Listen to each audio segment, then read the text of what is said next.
Well, hello everybody. It's Leslie, and I have been gone for a while because of an injury that was not my fault. But today we will learn that Leslie is a certified mechanic electrician.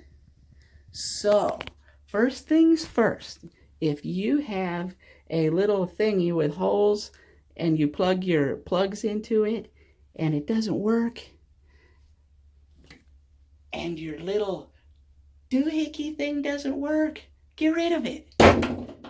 What you need is a pair of scissors or a butter knife.